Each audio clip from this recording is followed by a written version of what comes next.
Hello, and welcome back to Bold Prediction Wrestling. I'm joined by my co-host Ryan, and we're here for Let's Talk Wrestling with Chris Hatch. How are you, Chris? Hey. Yeah, very good, thanks. How you doing, gents?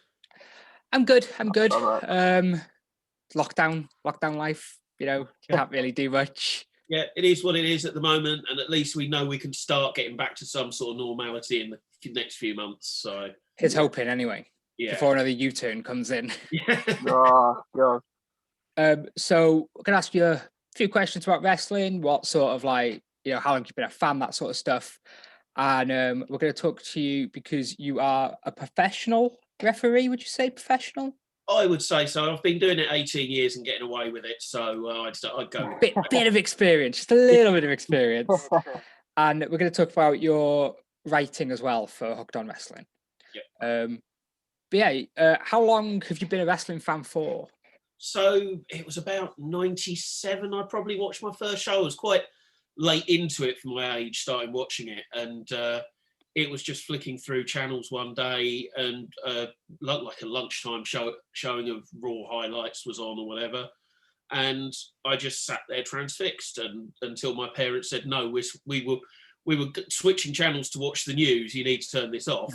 But of course, then gradually it was, I'll just go back and watch that, and very, very quickly got hooked into it and trying to get back, going back through a bit more history then. But that sort of late 90s era was my first little learning curve, and got into it as quickly as I could from that.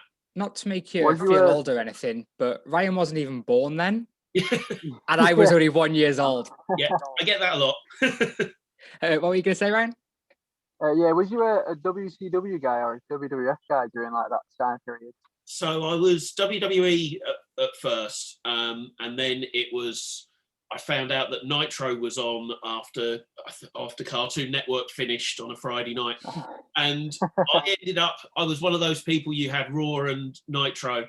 I was flicking between the two, but at that point I was probably more of a Nitro guy. But let's put it this way, I was so new to wrestling that my favourite wrestler was Disco Inferno at that point. So, oh, Jesus.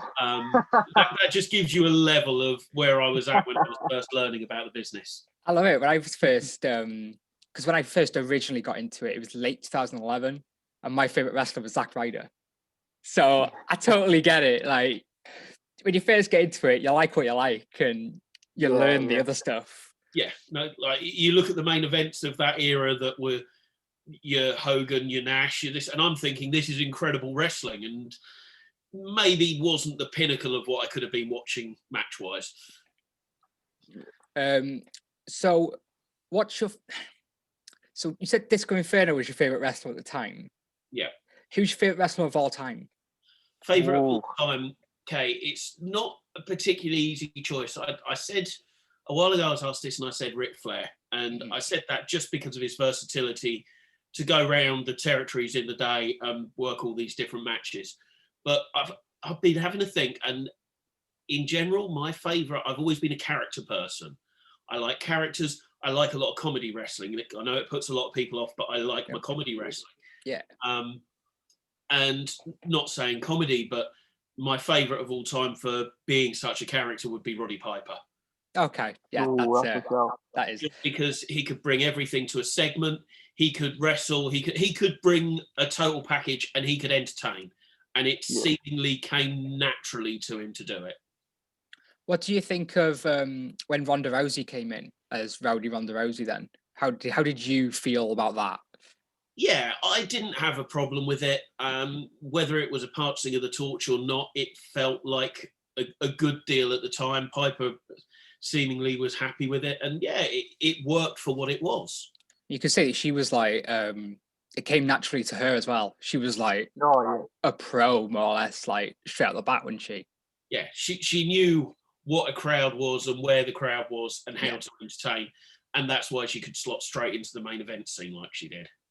So what about now, 2021, who's your favourite wrestler to watch at the moment? Whether it be as for wrestling or sports entertainment, who'd you like to watch? Bad Bunny, I will leave the interview right now. You're safe there. You're very safe on that one.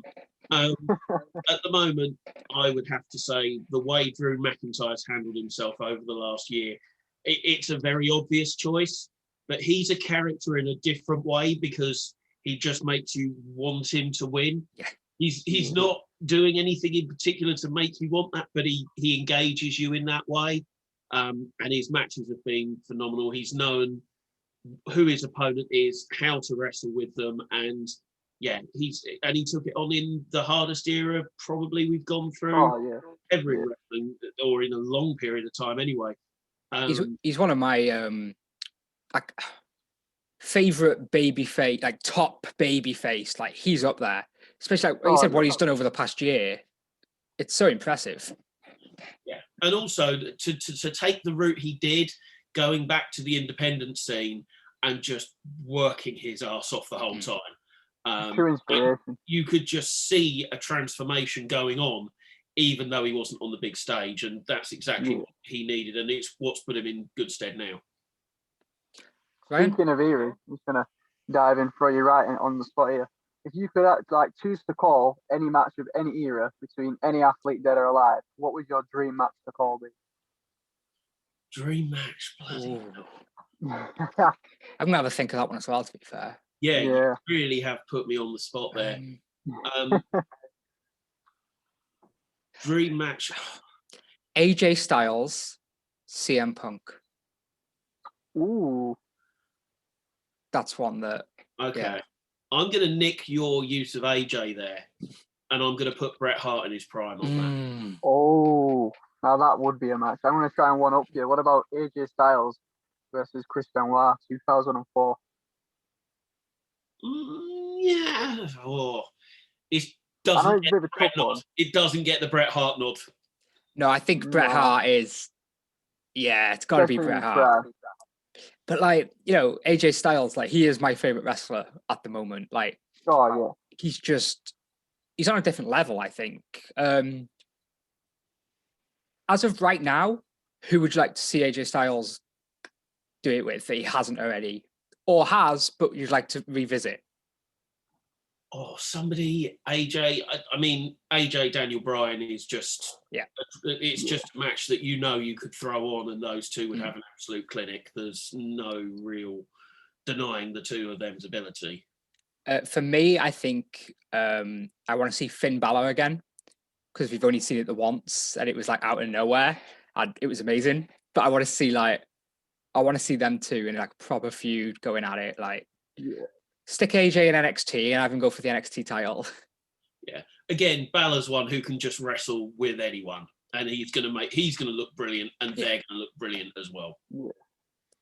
Yeah. So how much wrestling would you say you watch weekly? Oh, it's a tough one. I tend to watch a little bit of everything I can. I wouldn't say pay-per-view wise, I'm the one that's up till 4 o'clock in the morning. I try and do the writing. I try and keep up with everything I can. On a weekly basis, I'll watch the bits of Raw and SmackDown I can, and I'll try and watch Dynamite every week. I try and watch NXT on catch up every week. So it's a fair few hours I'm trying to get through on a weekly basis. What about like Impact? Yeah, I'm actually a big fan of Impact at the moment. I think it's going very much under the radar what they're trying to do, but they're gradually building this roster of A, there's names, but B, oh, hang on, they're wrestling somebody different because they're in a different promotion now. Yeah. And I really feel they're building something special there. And whether they can get back to the years gone by where they were touring the UK and selling out arenas and stuff like that, I don't know, but they can certainly be a lot more of a contender than they have been in a long time. So I can't remember why the first time I watched it. I think it was earlier this year I started watching Dynamite properly, because before I was in my WWE bubble and that was it. Like I know what I liked and that was it. And I watched the Brody Lee tribute show, and then more or less from there I've just been hooked. But when they said that Kenny Omega was going to appear on Impact, I was like, okay, I'll watch Impact and see what it's about or whatever. And it is, like you say, like, you know, seeing Matt Cardona and people like that just face new people. TJP over there, he's doing like, what was his character? Havoc? Yeah, was he doing the Suicide gimmick for a little while. Suicidal Manic or one of Manic, that was it. Yeah. And I was like, I like all this. I've kind of gone off it a little bit again now. I like watch on YouTube like the highlights and stuff like that to see what's going on. But I like how they're like interacting with AEW and vice versa, and them paid ads from Tony Khan. Like they're the highlight of my week. They're brilliant. And I think their women's division is really strong as well. It might, like, bringing in people like Jazz, bringing ODB back is great. But on top of that, the likes of Jordan Grace, Deonna Purrazzo are fantastic wrestlers, and they're, at least, it might not be the biggest platform, but they've got a very good platform now. They've always had, like, even back in the day, like when in like 2015 the WWE started their women's evolution, like TNA, like since it started, they've always had like a solid division there, haven't they? That's sort of seemingly gone under the radar a bit. Like they've always been strong down there. Yeah, very much so. The Dynamite is for like women's wrestling. It's like they've got so much talent, but they're doing one match a week, and that's really like, I know we had 2 this week because we sort of had the Jade Cargill match as well, but usually it's just 1 a week, and I'm like, I need more. Like, I need more investment. Like the women's championship match on Sunday, I don't have any investment in it because I don't know who they are. I don't know why. Why should I care about them? You know, they're not giving.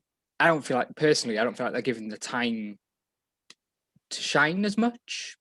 Yeah, and I think it was a bit of an odd decision. I know why they've put 2 Japanese wrestlers together. It's not the match you would expect, but Ryo Mizunami, you'd only have seen if you've watched a show on YouTube for the most part.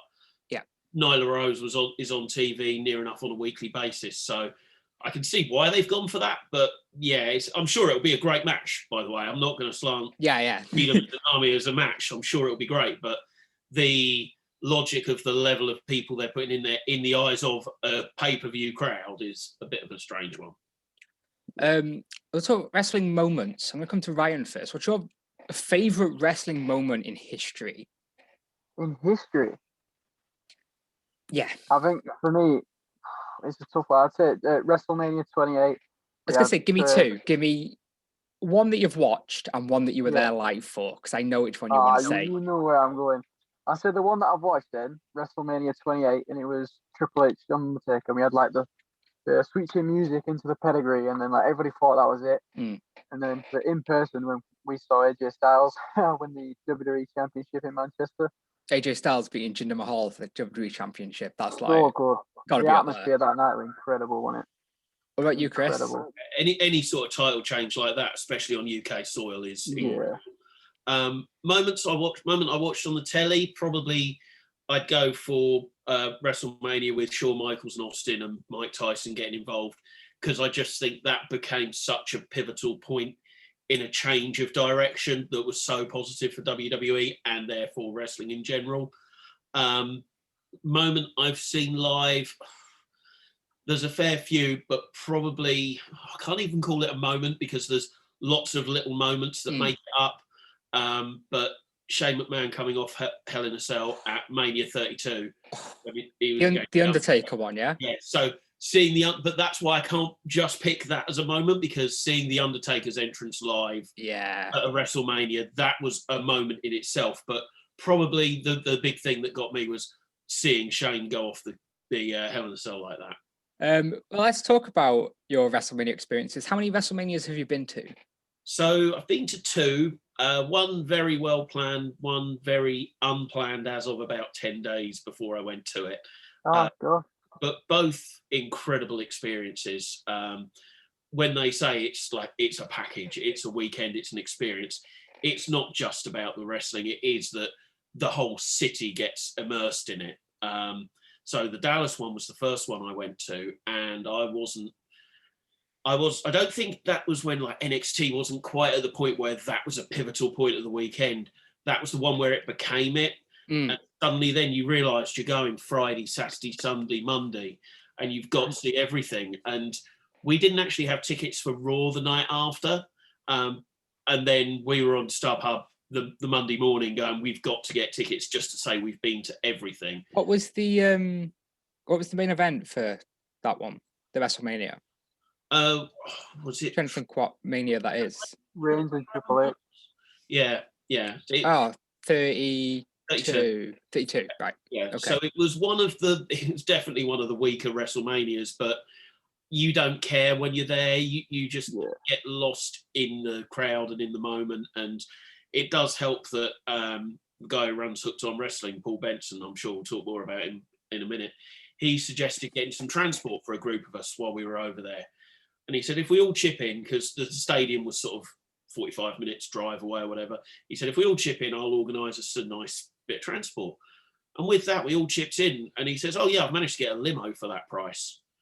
So we turned up at WrestleMania in a limo, and we definitely didn't wind the window down as we were getting near the stadium playing Ric Flair's music as well. Nice. So you were in the crowd for the 15-minute Roman Reigns boo for him to say, "This is my yard" on Raw.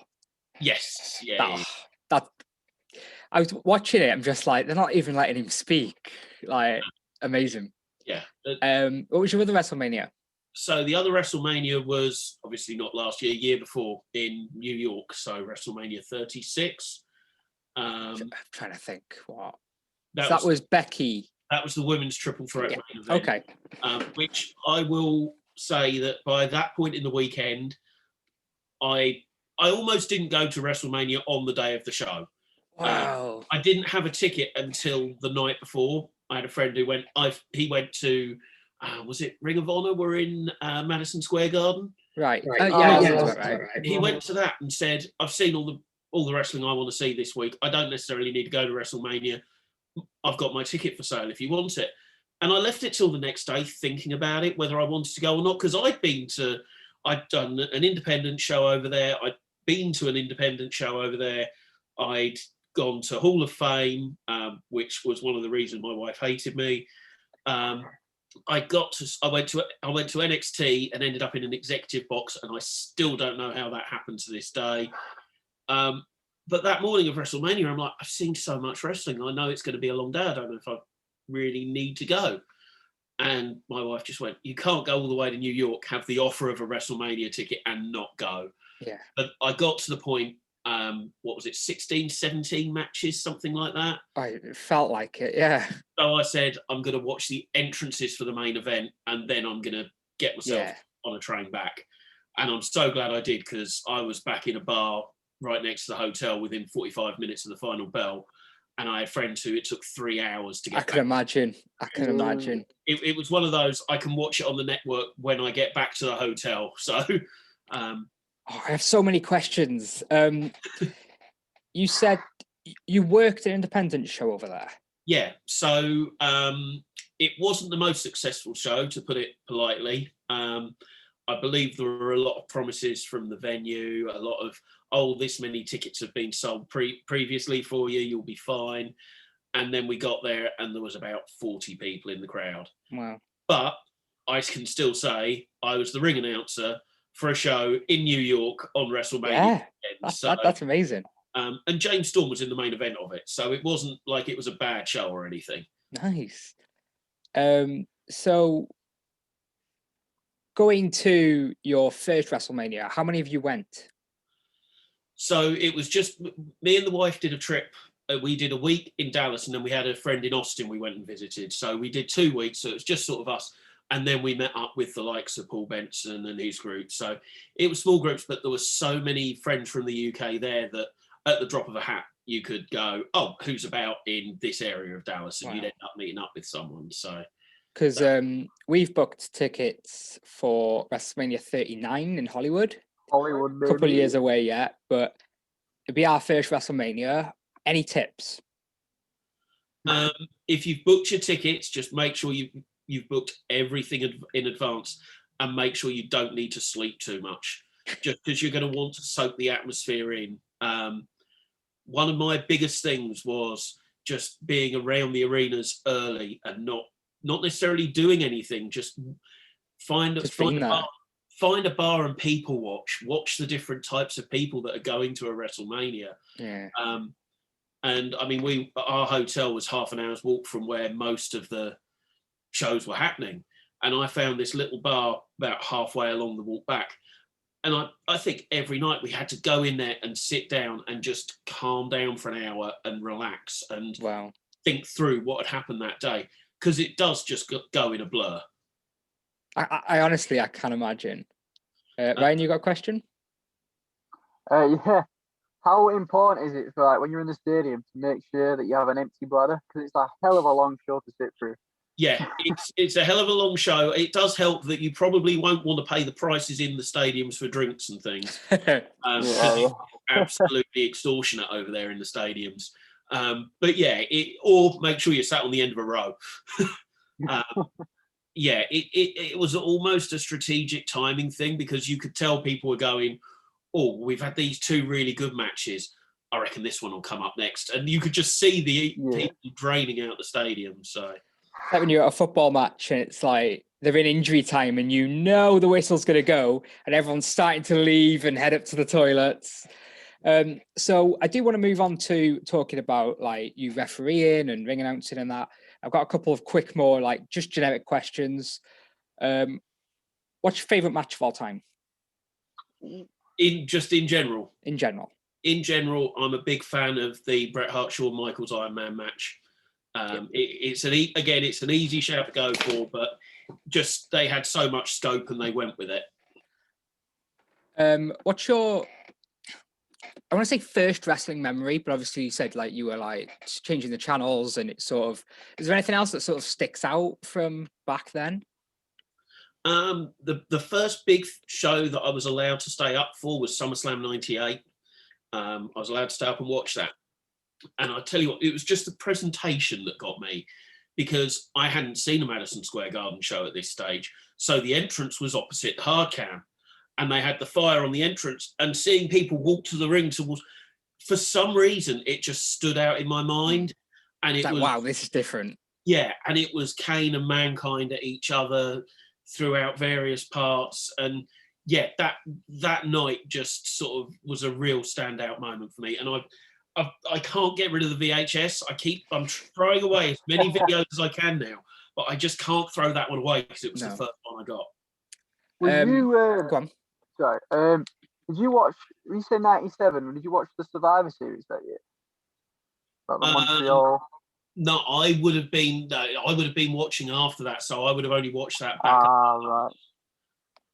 Excluding the Royal Rumble, what's your favourite match type? See, that's a pain because, like most people, I would say Royal Rumble.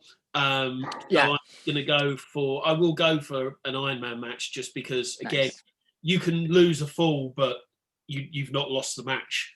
And there's so many strategic ways they've done it. Sort of like, oh, well, I'll get myself, disqualified or whatever. Am I thinking of a last man? Oh, what do I'm thinking of? No, Iron Man, you could get disqualified, but if you put your opponent down for 2 minutes, then you could gain as many falls as you want in that time and all that sort of thing. Yeah, like there's so many different things you can do with an Iron Man match. I think that's it for my generic questions. Have you got any more, Ryan? No, not in terms of generic. I've got like a lot of specific. That's the word. So, how did you get into refereeing? You said 18 years ago. How did that all come about? So I started going to shows locally. Basically, Yokozuna was on the poster for one in my hometown, and that was like, well, I can see what I see on the TV at home in a proper venue.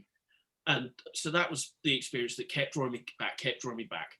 I got friendly with some people there, and they were short of a photographer for a show. And I had a little camera, and I was sat there taking my own pictures of the show. They went, well, do you want to do ringside pictures for this then? I was like, yeah, great. I'm a bit closer to everything. And then maybe 6 months to a year later, I got a message saying, you've watched loads of shows, you know what's going on. You've done a little bit of wrestling training, because I'd gone to a couple of training schools. It was when my early days of writing, I reviewed a few training schools. And they said, our referee's dropped out for a show tomorrow. Do you want to give it a go? It's only a small show. Don't worry, you don't need to worry about it. So there wasn't really even time to think. I didn't have a striped shirt. I just had to get a white button-up shirt and bow tie. And that was it. I was giving it a go. And they went, for someone who's not done this before, you're actually pretty good. it was a while before I did another show, but just gradually then I started saying to people, oh yeah, I do ref shows. I wasn't actively going out my way. Yeah. But then it just started picking up, and then, oh, I'm doing one show a month, then I'm doing a show every couple of weeks, then I'm out every weekend, and yeah, it just snowballed from there. Nice. Ryan? So yeah, it's like, as you're like calling the shows as a referee, do you get the chance to like become friends with like some of the athletes there and like catch ups and stuff like that? Do you form like bonds from getting to know them, sort of thing? Yeah, there's people that, especially if they live locally, might travel together to shows or things like that. So you do make some really, really strong friendships in wrestling, and you've kind of got to, because you're all in it together a lot of the time. Yeah. So yeah, I've made a lot of really, really good friends through shows. Favorite match you've refed? That is a really, really tough one. I'm going to go with name dropping a couple of people here. Yeah. I refereed a match between El Phantasmo and Cody Rhodes. No. So that was one of those that, to be in the ring with two, Yeah. and in particular Cody, was just. And you've got to keep it professional. Like, I just forgot so much. It's like it's Cody. It's Cody. Oh, wow. And again, that was quite last minute. I ended up doing that show, and I was like, wow, right, get my gear in the car. Oh, right, I'm reffing Cody Rhodes tonight. Am I? Okay. And yeah, and he is the utmost professional. Like, all the promo pictures you see him on in a suit, that's him backstage. Wow. Before he's suit, ring gear, suit. And he's just the most professional and most polite guy you could meet. Wow. Yeah. Well, I was going to ask who's your favorite person you've worked with, but would it be Cody? He's well up there. But it's hard to pick one person out because it's different people for different reasons. Yeah. Cody will come in and do a show here and there in the UK, but there's people I'll be out with week in, week out. Guys like Nathan Cruz, Adam Maxted, who are great talents, and I've ended up building friendships with, and their ability in the ring is far beyond where anyone's seen them over here at the moment. And yeah, there's so many people you could say favorite person to work with that it's impossible to nail it down too much. Brian? Yeah, have you ever been like in the position where wrestlers will ask specifically for you to be like calling the match, sort of thing? Not to my knowledge. I mean, I think that would more be something that they'd go to a stage above sort of thing. I've had a couple of people say, "Oh yeah, I'm pleased you're doing my match," not being a slant on another ref. Just I know the way it is. So you'll get that occasionally, but whether people go out of their way, I'm not so sure on that one. It'd be good because like you've got people that you've got experience working with, and they'll be like, "Oh, I like that you sort of bounce off each other a little bit, especially with the ref. You can sort of like get away with more saying stuff or acting towards them, and like how they work, so what they can get away with and stuff like that. So that's quite cool. What's the biggest bump you've taken? Right. So, long story short, here I was reffing a match with Vampiro in it, and I was supposed to take a short arm clothesline at the end of the match. Okay. Now, at this point, I was still very nervous, very new, and pretty much I bottled it. Okay. And with that, he picks me up and gives me his nail in the coffin finisher. Oh. And wow. Just because he had to get the crowd back up for what happened. And that was one of the biggest bumps I'd ever taken. And I was like, I'm okay. I'm not dead. It was good. I mean, wife was at that point, she was taking pictures at ringside, and I think it scared her a little bit. Because she wasn't expecting it to happen either. So how did that, like, in the moment, how did that happen? Did he just do it without saying anything to you? Or was like, I'm gonna do this? He said something to me. Right. It was don't worry, it's fine. Oh my god, like I couldn't imagine being in that moment. But he was good as gold with it. Absolutely. Yeah, perfect. Couldn't have asked for any better. So but that shows how confident he is in himself that he can execute this on someone that has no idea what's coming and not hurt them.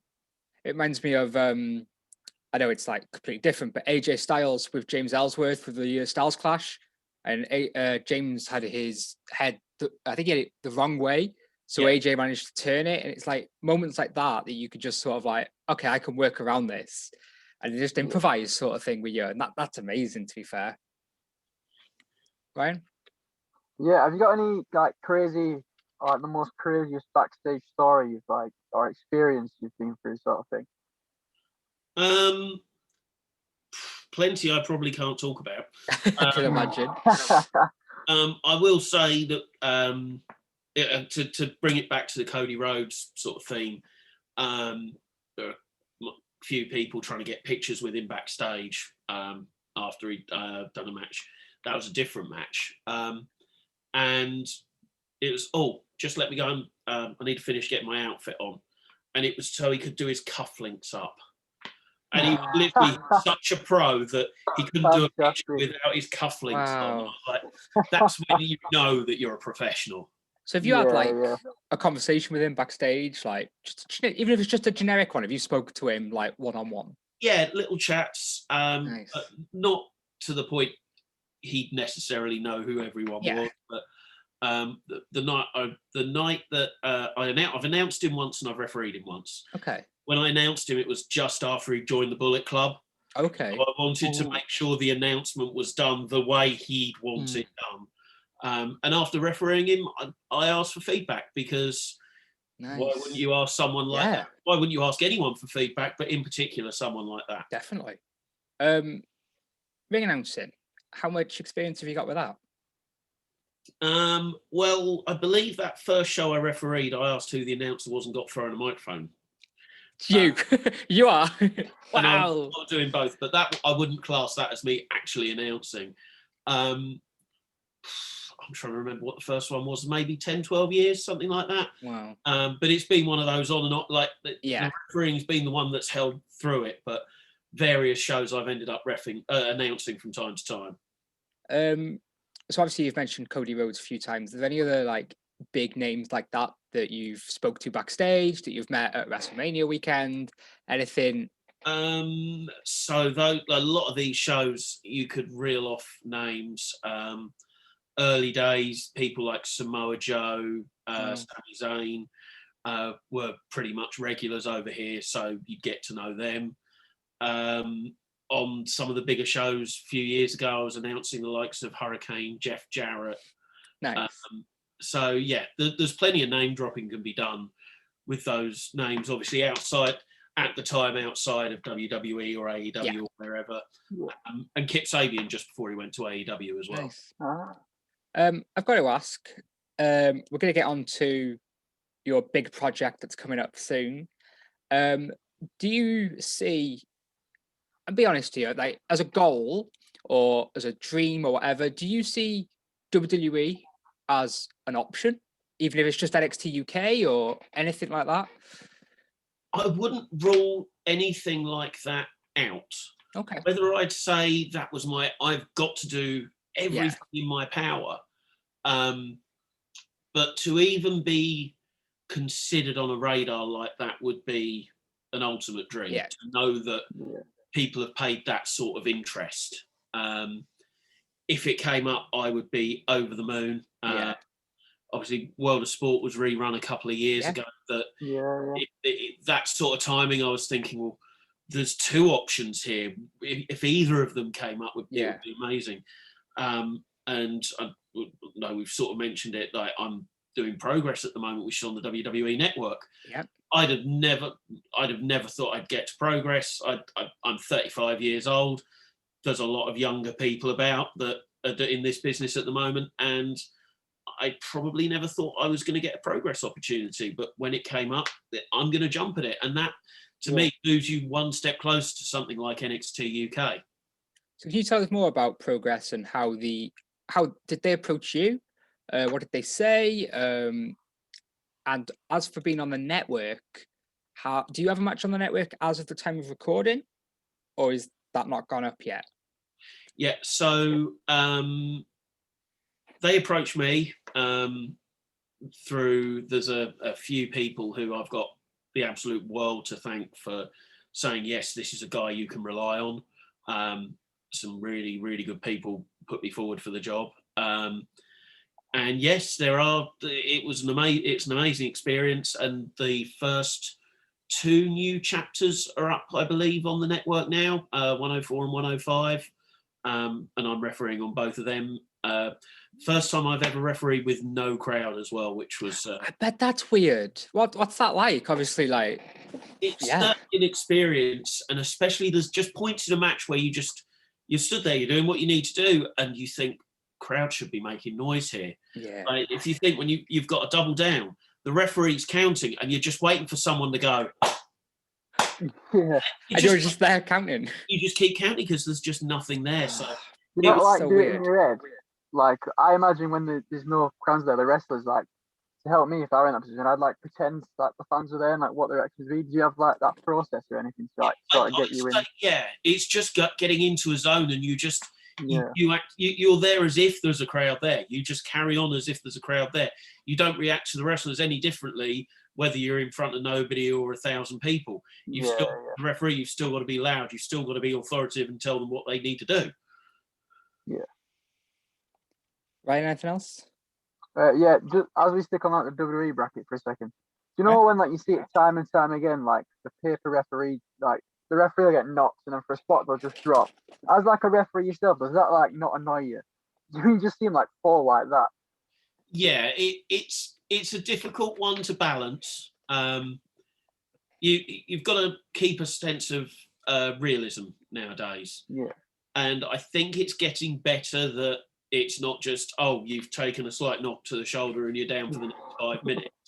I think there's a lot more goes into it now to make sure referees, if you're taken out, you're taken out and you are out. And it's better when you see it as a little knock. It can be a bit frustrating.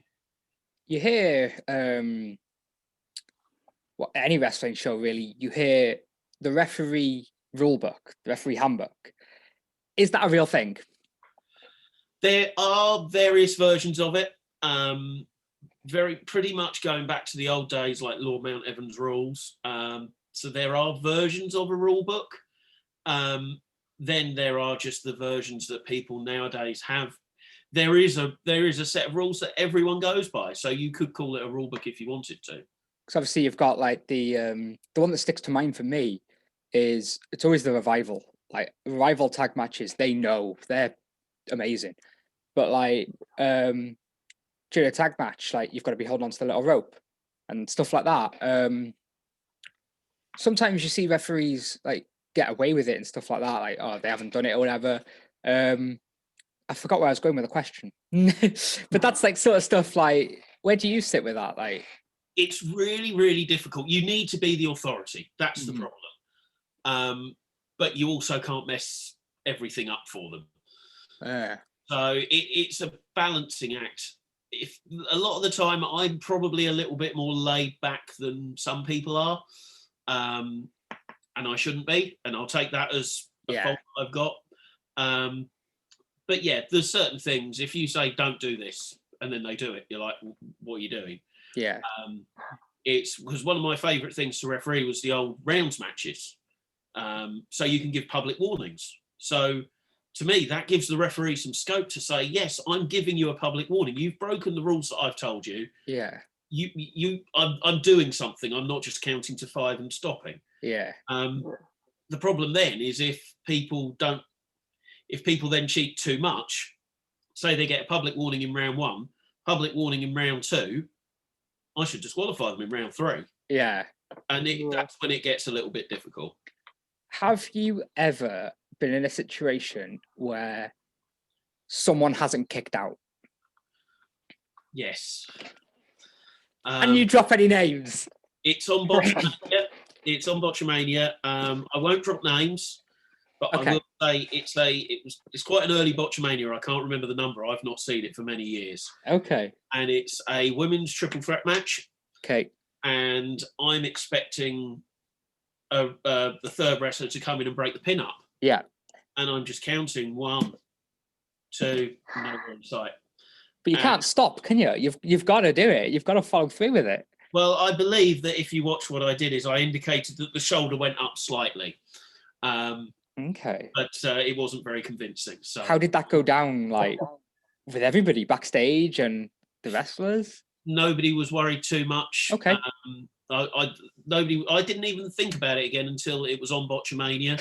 It was in a TV match where they cut the spot out on TV. Okay. But someone sent the original footage over to Matthew. So Love really, Matthew. Brilliant. Yeah, great whoever did that.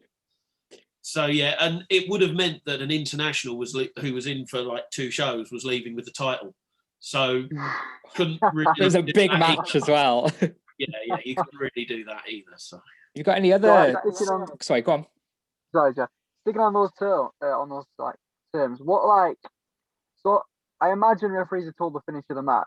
Like, what to the extent is how much are you told about the match? I'll be honest. I wouldn't go into it too much with that. I will normally just say anything I need to know. Yeah. Right. I won't go any further than that. If there's more I need to know or more that people want to tell me, that's up to them. Yeah, I guess that kind of makes sense. Sometimes it might just be a case of this guy's winning. Or sometimes it might be a case of you're going to get knocked out. You need to know a little bit more about like how, who's going to do it, that sort of stuff. I guess that makes sense. That's a good question though. Yeah, have you got any other sort of stories like that? Maybe not just like someone hasn't kicked out, but maybe a double count out or... I can say one other match where I was on Botchamania, but it wasn't my fault. Okay. So it was a PWG show in the UK, and it was...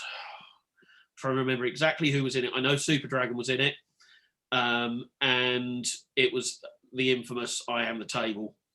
They just tried to use a venue table. It didn't break, and yeah, that was it. They just carried on. That made Botchamania. But fortunately for me, that's one that I couldn't really be blamed for that. Yeah.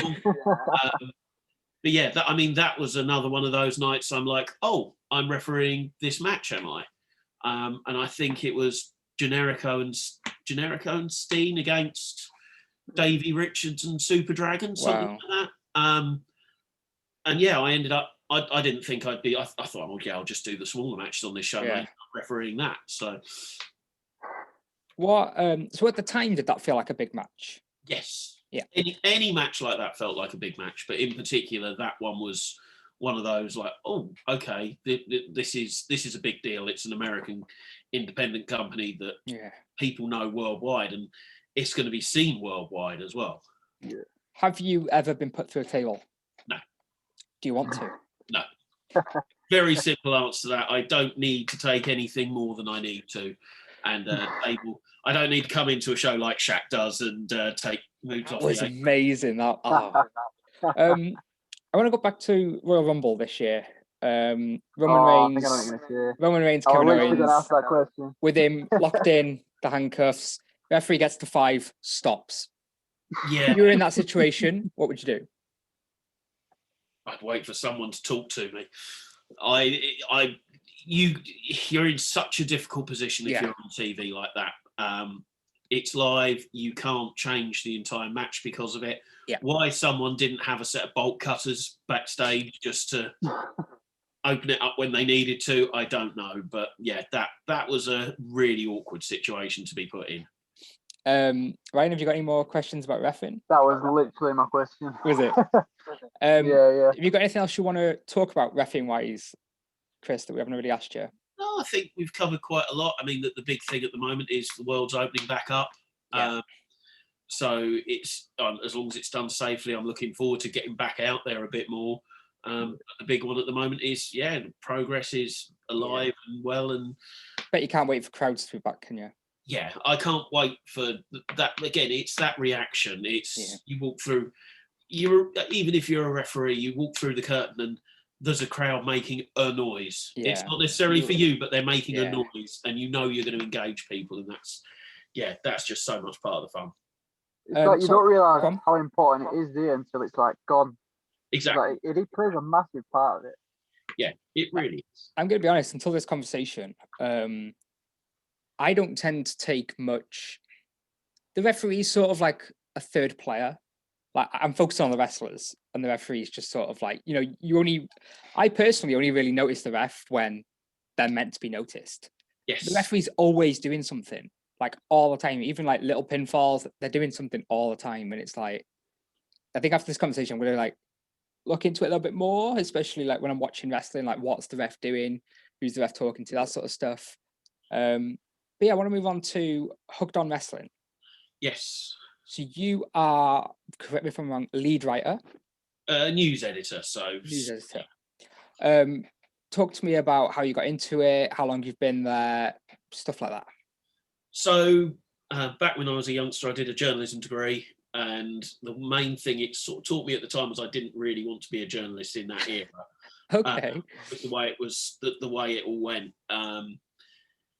But then I obviously I've done a lot of proofreading in the past, and I always enjoyed writing, but never the right sort of way or the right opportunity. And I've known Paul Benson many years. We met on a Impact Wrestling media tour over in Ireland, and that was an experience, really good fun. And he just said, "Oh, I want to launch a wrestling news site." Is like to the people who've helped with the parties he does and things like that, who's interested. And I went, well, yeah, I'd love to get involved. And it just progressed from there to, hang on a minute, these articles are being read by hundreds or thousands of people. And it's great fun. And he keeps thanking me for my involvement, but I don't think people realise how much it's brought my passion for writing back. I do want to get into more about, especially the Hooked on parties, because we've been to a few. But you said that you met at a media conference. Yes. For people like me and others who are interested in going down that route of like, well, not exactly getting invited, but like, where would you start about getting into wrestling media? Yeah, I mean, it's a really difficult one. It's just about keeping plugging away at it. I won't deny I've been very fortunate with my opportunities. For example, when I met Paul, it was my wife was booked to do photography for them, and I was there as a hanger-on. Wow. I was there just helping out, and that's the thing. I'll always try and find a way if I'm not doing something at whether it's a show or a media thing or whatever. It'll always be, what can I do to help? I'm rubbish. People say, come along to wrestling shows and just sit and enjoy it. I can't do that. I need to be doing something. I need to be helping or involved in some way. And I think it's the same with the writing side of things, is you just have to keep getting involved, making contacts, and just keep writing. And eventually, if your standard's good enough, it will just keep getting out there more and more opportunities just come from it. Right? Yeah, it ties in perfectly to your question, Chad. So from my position, I'm a writer, and this is my last year of university. So what would you advise to be like the next steps from university to propel yourself, sort of thing? It's my opinion. Obviously, I didn't take this route. I went a slightly different route. It would be to propel yourself in and get a portfolio of writing together. You'll be probably doing stuff for free at first, because that's what you've got to do. It might not be a full-time job at first. You might be just finding a day-to-day job, and then, right, my evenings, I need to write. I need to get out here. I need to do this. And don't get pigeonholed into doing one thing. I love writing about wrestling. That's where my passions come back to. But it's spawned from my proofreading. I've proofread for everything from legal companies, finance, to an antiques magazine. So it's about having that variety of experience as well. It's not something that I've really spoke about on any of our podcasts, but I class myself as a photographer as well. Like, I've got a Facebook page, Twitter page, whatever, and I've got like a fair bit of experience. And obviously lockdown hit, and it's really difficult for that. I've sort of lost my passion a little bit because I'm so limited in what I can do. But before lockdown hit, I actually had an opportunity to go and take pictures at a wrestling event. It did get obviously cancelled because of COVID or whatever, but I'm hoping that when the world starts to get back to normal, I'll have that opportunity again to go and do it. I said, it's only a small local one, but you've got to start somewhere. And, I said, I'm happy to do it for free, just get experience and that. So, yeah, just start from somewhere. Yeah, it's a learning curve. And I'll be honest, like when I first was taking pictures, I was going to the shows anyway. Yeah. So it was, can I help out? Can I do something to help? So, well, yeah, if you can take pictures for us and we can use them for our publicity, they were really grateful for that. I will say I think the game's changed a bit because there are some amazing photographers out there in British wrestling as well. So you're going to have fun getting a foot in the door with it. But if you've got the opportunity, then it's amazing to do. Hooked on wrestling parties. Yes. What? Tell people what they are. So it does what it says on the tin. It's a viewing party where you'll be going along, whether you're going on your own or with a group of people, it doesn't matter. You're going to be mates with people by the end of the night. It's one thing I will say is it's not always very well organised. Yeah. And there'll be costume contest, promo contest, quizzes, and as you'd expect, a fair amount of drinking as well. In particular, by those people working them after the pay-per-view starts and you've had the panic of, hang on, is this actually going to play? Yeah. But go on. Yeah, I find them great experiences. The last one was obviously Royal Rumble last year, which you didn't realise at the time was obviously going to be the last one for a while. And do something like that for a while. I was really lucky. I was helping out at one in London with SoCal Val. Nice. And there was another one in London down the road as well. So it's just such a great opportunity to get together. And it's like-minded people. You're all just there to enjoy the wrestling. Yeah. I've been to 3 hooked on wrestling parties, obviously before I met you or anything like that. It was WrestleMania 33, Undertaker Roman main event. Yeah. That was the first one I went to. And oh my God, was it an experience. Amazing. Hardy's return. Like you say, you're in a place with like-minded fans. You're all there to watch wrestling. You're all dressed up. You're all having a laugh. You're all intrigued. You're all, I think at that one, they had a 2K set up. So they're all playing like a video game tournament. Like it was all going on. It was amazing. The second one I went with Ryan. That was SummerSlam that same year, I believe. Yeah, 2017. I'm going to be honest, I don't remember much about that one, like the pay-per-view itself. But obviously, again, there were people dressed up. I want to say it was SoCal Val we had then. Yeah, it was, yeah. I really can't remember the show at all. Like, SummerSlams are just, like, straight over my head. And the most recent one I went to was WrestleMania 36, 35, obviously, yeah. The Becky Lynch main event, Kofi Mania, that one. That was in a different place because the first 2 I went to Liverpool, the third one I went to Manchester. Different place, all still set up, organised amazingly, quiz and all that, perfect. Really decent questions. I want to talk more about the hooked on quizzes in a second. But no, definitely, if you have not been to a WrestleMania party experience, definitely recommend it. I believe they're looking at the SummerSlam being the next one. Yeah, I think that's the talk at the moment. There's no way it can be WrestleMania. No. Hopefully, we can do something for WrestleMania. Yeah. Not as we've done a few virtual things, like we did the SummerSlam 92 night for SummerSlam last week. It was incredible. So hopefully, we can do something for WrestleMania. I'm sure that will be announced really soon. But yeah. The hope is that we'll be back in bars, restrictions lifted, and good to go for SummerSlam. Yeah, it's definitely one of my favourite experiences was that first one. That was just, never seen anything like that before, and actually being able to be around, they say like-minded people, they're all there for the same reason. They're all excited about it. It's amazing. Ryan? Yeah, just on the parties again, like I can imagine setting up them can be extremely stressful. Like, what's your process to like planning them all? And I bet it takes a lot of hard work. What I'll say on that is that's all the brainchild and hard work of Paul and a couple of others. Right.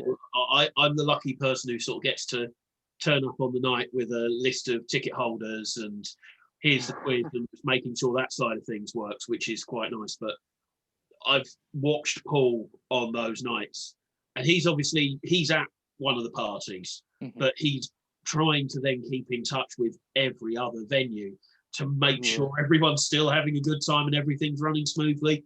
I want to just interrupt you for a second. So these parties are all over the UK.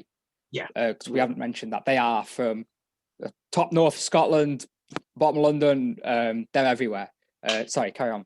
Yeah, and on that front as well is, I know that Paul's open to, if there's groups of people that say, look, we've got a decent number of us, we all want to go to a party, can you do something in our area?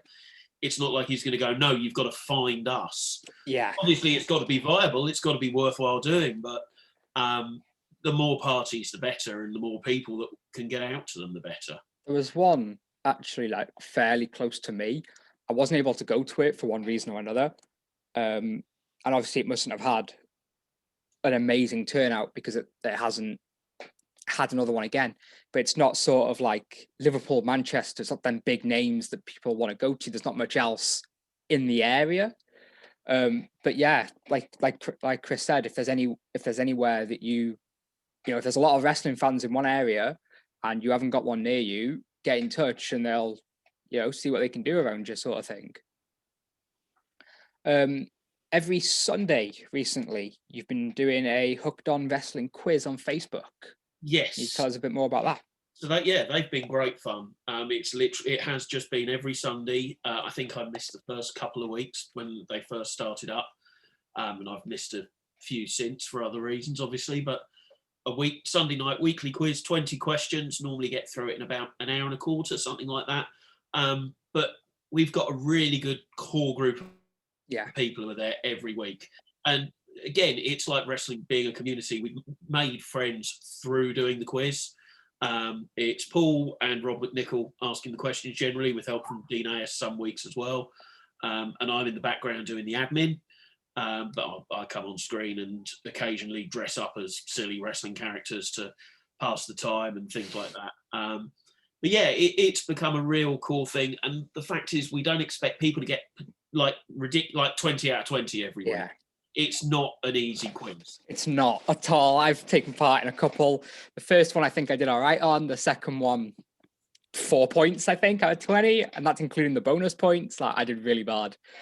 But it gets you thinking. You even if you've not got the answers right, you're still going to enjoy the experience of doing it. And maybe you learn a few bits about wrestling as well, which makes you go, oh, this week I'll go back and watch that match or whatever. So that's 8 o'clock on Facebook, Hooked on Wrestling. I'll put the link in the description for those watching and listening. There's always prizes as well available. Yep, sponsored by WWE Euroshop. So there's always a T-shirt weekly. And again, I'm assuming there'll be something a bit more for when we do WrestleMania, but again, that'll be announced soon. I want to point out that the prize is not for the winner, but just for answering all 20 questions. So you can answer all 20 questions, get them all wrong, and you're still in for a chance to win. Otherwise, it'd be quite unfair, really, wouldn't it? Yeah, exactly. And there are a few people who are absolute. I don't know how they know so much. There's a good reason why I'm in the background of these things, because I don't want to have to answer the questions myself. But there's some people you don't know how they've got all this knowledge. It's tremendous. But again, you couldn't have the same 2 or 3 people winning the T-shirt every week. Yeah. So, and we're not doing it for winners and losers. We're doing it for a community thing, and that's why it goes to someone for being a part of it. It is obviously it's cliche. It's not the winning, it's the taking part. This is the taking part.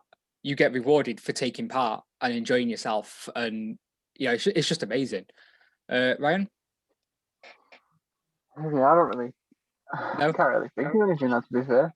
Give us a few words about Paul Benson and what type of person he is, because obviously you've put him over properly. Give him a big shout out. Tell us about him and what he's done for you and stuff. He really is showbiz, Paul Benson.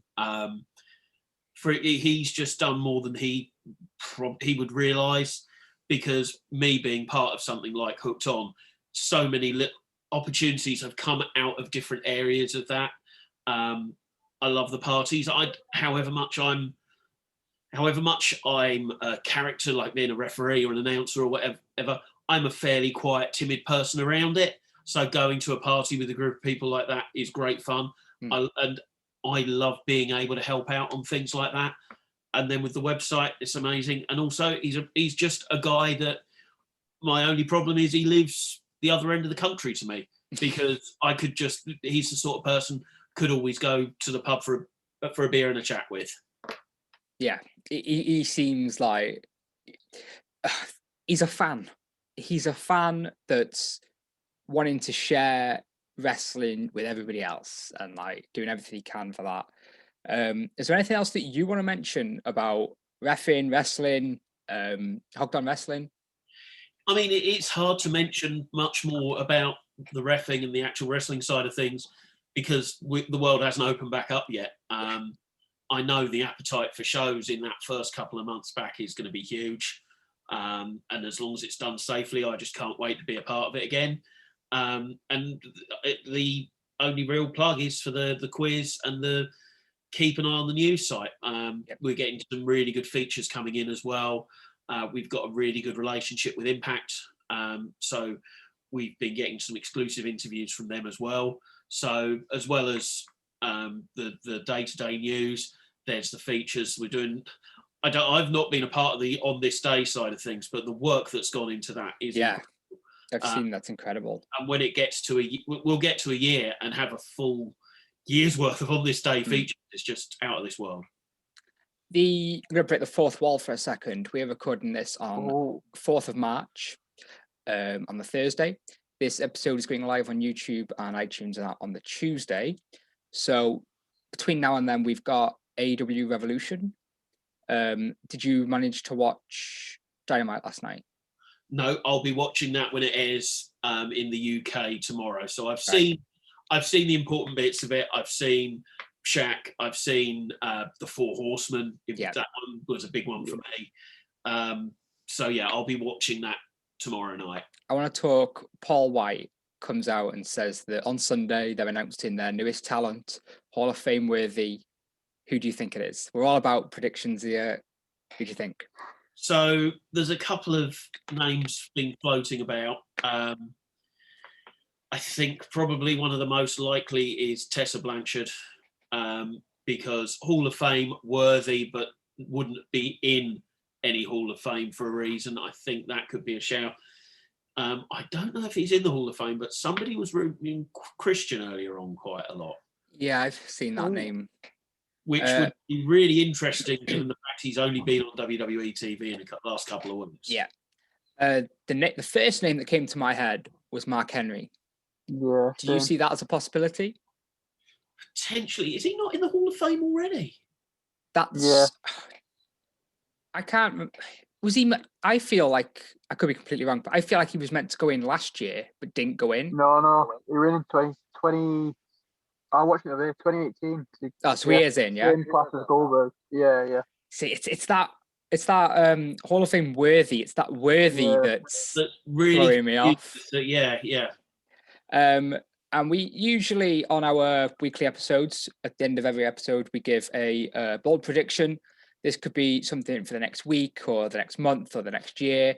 Give us a bold prediction in wrestling. Something big, something out there that is possible, unlikely, exciting, something bold. Putting you on the spot now. You really are putting me on the spot. And I'm just trying to lean towards WrestleMania. Mm-hmm. And I think the fact that there's going to be fans in the stadium, I don't know. I can't think who it would be because you really have put me on the spot. But I think there is going to be somebody having a match at WrestleMania that everyone's going to have a holy shit moment. Really? That it's not going to be one of those ones that we've had that rolls out for WrestleMania every year. We sort of know, we know some of that's coming. Yeah. I think there's going to be someone out there that, again, I've not thought of, or we've not thought of. Yeah. Everyone goes, oh shit, I really wouldn't have expected that. Because I think they need to do something like that now with AEW stepping up the way they are. Especially like that Big Show news, that Paul White news, that was just like I remember Ryan, he said that he couldn't believe it. It came out of nowhere.